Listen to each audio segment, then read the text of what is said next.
شام کی سرزمین میں اکٹھا کرے گا۔ سب مخلوق ازل سے لے کے ابد تک تمام مخلوق کو جب شام میں جمع کر لیا جائے گا تو پھر یوم حساب، مالک یوم الدین، دا ڈے آف ججمنٹ شروع ہو جائے گا۔ یوم احتساب ہوگا، یوم حساب ہوگا، اور کہا جائے گا کہ 3 سوالات کے جواب آپ نے دینے ہیں۔ بعض لوگوں سے پوچھا جائے گا کہ 5 سوالات ہوں گے، تو پھر میرے آقا نے فرمایا جسے کچھ بھی نہیں آئے گا، 3 سوال بھی نہیں آئیں گے، 5 بھی نہیں آئیں گے، تو فرشتے اس بندے سے کہیں گے تو کتنا بد نصیب آدمی ہے، تجھے ایک سوال کا جواب ہی نہیں آیا، تجھے ایک جواب ہی نہیں آیا، کیا وجہ بنی، کیا مصیبت ہے؟ تو نے زندگی میں نمازیں نہیں پڑھی، قرآن نہیں پڑھا، محمد عربی صلی اللہ علیہ وسلم کا ذکر نہیں سنا۔ وہ شخص بیچارہ جب 3 سوالوں میں فیل ہو جائے گا تو اسے جہنم کا ٹکٹ دیا جائے گا، اور اس سے فرشتے پوچھیں گے یہ تو بتا کہ تو کیوں اتنا بد نصیب ہے، زندگی تجھے ملی 50 سال 60 سال۔ اللہ اکبر، وہ جواب دے کے کہے گا کہ میں نے ساری زندگی اپنے دل میں نہ اللہ کے نبی کی محبت رکھی، نہ اللہ کے قرآن کی محبت رکھی۔ اور یہ میں ایک آپ کو بات بتاؤں کہ پنجابی ہو، سریکی ہو، انگلش ہو، اکثر جو یورپین لوگ ہیں، مسلمان باہر یورپین کنٹریز میں ہیں، وہ پوچھتے ہیں کہ جی ہمیں تو عربی نہیں آتی، جب قبر میں جائیں گے تو 3 سوال ہوں گے، ان 3 سوالوں کے سوال عربی میں ہوں گے، جواب بھی عربی میں ہوں گے۔ اب ہم تو انگریزی میں، انگلش لینگویج ہے، ہمیں وہ عربی آئے گی نہیں۔ مثلا بالکل سیدھا سادہ دیہاتی آدمی جسے صرف سریکی آتی ہے، اگر اس سے پوچھا جائے من ربوں کا، تیرا رب کون ہے، اسے نہیں پتا کہ من ربوں کا اس کا معنی کیا ہے۔ اگر اسے پوچھا جائے کہ ما دینوں کا، تیرا دین کون سا ہے، اسے نہیں پتا، اسے عربی آتی نہیں۔ اگر اسے پوچھا جائے ما کنت تقول فی حق ھذا الرجل، اس مرد کے بارے میں تمہارا کیا خیال ہے، دنیا میں کیا کہتے تھے محمد صلی اللہ علیہ وسلم کے بارے میں، اور یہ تیسرا سوال بڑا خطرناک سوال ہے۔ 2 میں تو نکل جائیں گے لوگ، اللہ کو ماننے والے عیسائی بھی، یہودی بھی، ان پڑھ بھی، پڑھا لکھا بھی، دوسرے سوال میں بھی نکل جائیں گے، تیسرے میں جا کے اڑ جائیں گے۔ تیسرا سوال ہے ما کنت تقول فی حق ھذا الرجل، اس کے بارے میں تو کیا کہتا تھا، اس کے بارے میں یہ جو تصویر تجھے دکھائی گئی اس کے بارے میں تیرا کیا خیال ہے۔ اگر تو وہ عاشق رسول ہوگا تو وہ یہی کہے گا کہ محمد محمد پنکیندیں گزر گئی، عہد نال احمد ملیندیں گزر گئی۔ اس کا تو جواب 2 الفاظ میں ہوگا، حقیقت محمد پا کوئی نہیں سکتا، اتھاں چپ دی جاہے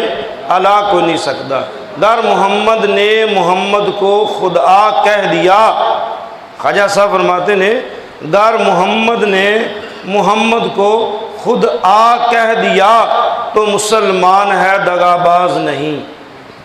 پھر بھی آپ نے یہ کہا کہ جب یہ پوچھا جائے گا کہ محترم یہ بتاؤ کہ محمد صلی اللہ علیہ وسلم کا نام نہیں لیا جائے گا، پوچھا جائے گا اس مرد کے بارے میں تمہارا کیا خیال ہے، اب جو بندہ کہے گا کہ محمد صلی اللہ علیہ وسلم یہ وہ ہے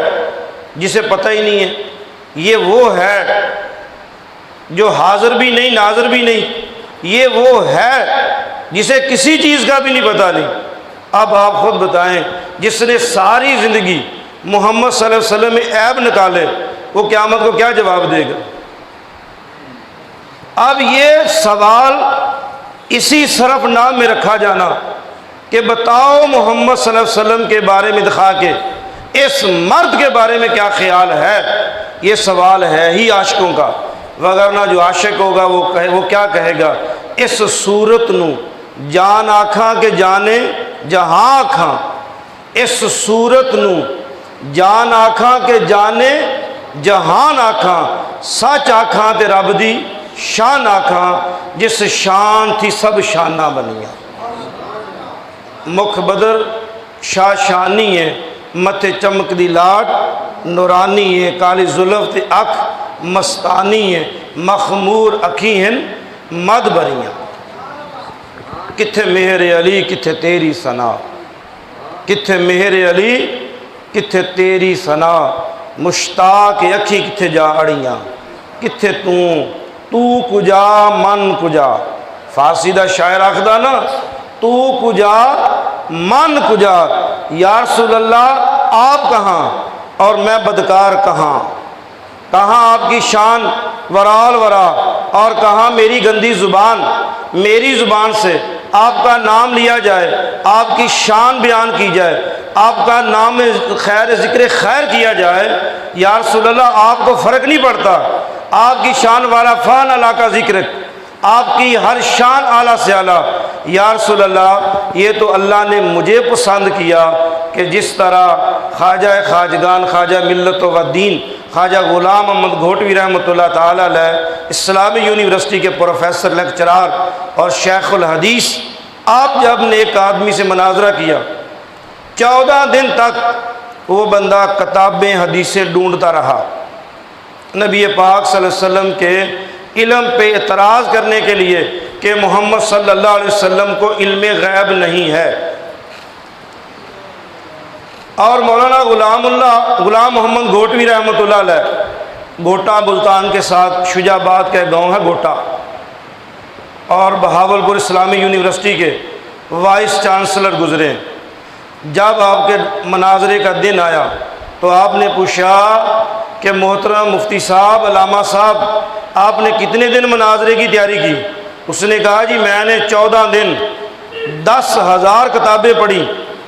کئی ترجمے پڑھے، ایک ایک آیت پہ نوٹس لکھے، نشان لگائے کہ کون سی آیت ملے جہاں جہاں یہ لکھا ہو کہ محمد صلی اللہ علیہ وسلم کو علم غیب نہیں ہے۔ آپ نے اس کی ساری بات سننے کے بعد فرمایا یہ اللہ کا کرم ہے کہ تو نے 14 دن محمد کی ذات میں عیب نکالتے لگا دیے، یہ تیری کتنی بڑی بدقسمتی ہے کہ تو نے 14 دن قرآن پکڑا کہ کہاں محمد کی شان میں مجھے عیب مل جائے۔ حدیث میں لکھا کہ کہاں ہو کہ جہاں محمد کی شان میں اعتراض ہو۔ حق یہ بنتا ہے جب کلمہ پڑھ لیا لا الہ الا اللہ، لا الہ الا اللہ محمد، آپ دیکھیں لا الہ الا اللہ محمد، اللہ اور محمد کے درمیان کتنا فرق ہے۔ آپ کلمے کے سارے حصے 12 اور 12 24، لا الہ الا اللہ کے بھی 12، محمد رسول اللہ کے بھی 12، اور آپ آدھا حصہ علیحدہ کر دیں، آدھا علیحدہ کر دیں، اللہ کے بھی 4 حرف، محمد کے بھی 4 حرف۔ اگر آپ غور کریں جب ایک مسلمان اٹھے اور قرآن پکڑ کے کہے کہ یہ محمد میں یہ اعتراض ہے، محمد میں وہ اعتراض ہے صلی اللہ علیہ وسلم، وہ قیامت کے دن اللہ کو کیا جواب دے گا؟ اگر ایک عاشق رسول یہ کہے کہ بعد از خدا تو ہی بزرگ، قصہ مختصر کہ یا رسول اللہ کے بعد اللہ نے سب سے بڑی شان جو عطا فرمائی ہے وہ محمد صلی اللہ علیہ وسلم کو عطا فرمائی ہے۔ یہ ہو نا ایمان، یہ ہو محبت، یہ ہو عشق کہ جب پوچھا گیا کہ یا ابو بکر صدیق لم یعرفنی حقیقتاً غیر ربی، یا ابا بکر صدیق جس نے 63 سال دن رات صبح و شام لڑائی جنگ سفر حضر شام تجارت کھانا پینا اٹھنا بیٹھنا سونا جاگنا 63 سال محمد کے ساتھ گزارے، ان سے پوچھا میرے آقا نے کہ یا ابا بکر صدیق بتاؤ میں محمد کی شان کیا ہے؟ آپ جا کے پوچھیں جو مفتی جو پیر جو مولوی محمد صلی اللہ علیہ وسلم میرے آقا کی شان میں گستاخی کرے، اسے کہیں کہ حضرت آپ اپنے مسجد کی کمیٹی سے پوچھیں کہ لوگ آپ کی کتنی عزت